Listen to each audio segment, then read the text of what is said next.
The rates of dementia and Alzheimer's disease are expected to double between 2030 and 2060, due in part to an estimated 50% of patients not being diagnosed in the past.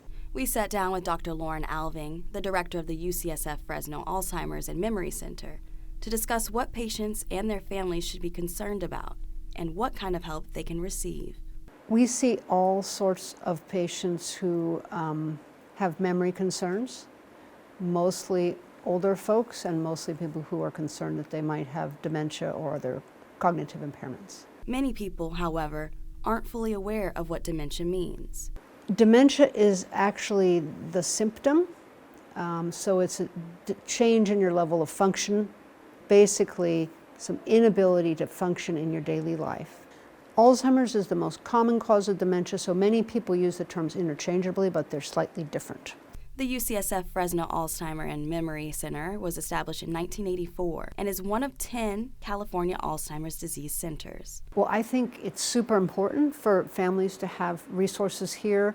Certainly our Alzheimer's Center tries to bring a center of excellence here. Dr. Alving says if someone notices they are having memory loss or if a loved one is having cognitive issues, they should first see their primary care physician, who could rule out other possibilities, such as a thyroid or B12 deficiency. I think some people confuse Alzheimer's disease with normal aging, and I think differentiating that is kind of tricky. But there are new advancements in treatment that has Dr. Alving optimistic.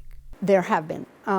For over 20 years, we've had symptomatic treatment, so treatment that treats the symptoms. There are drugs that actually change the pathology of Alzheimer's disease. They clear out the amyloid protein. Been out about a year and a half. They are covered by Medicare. Mostly they're used for mild cognitive impairment, which is kind of like a pre-dementia syndrome, and early dementia or mild dementia, only of the Alzheimer type. Amyloid is the first protein that's laid out in the brain in the onset of Alzheimer's.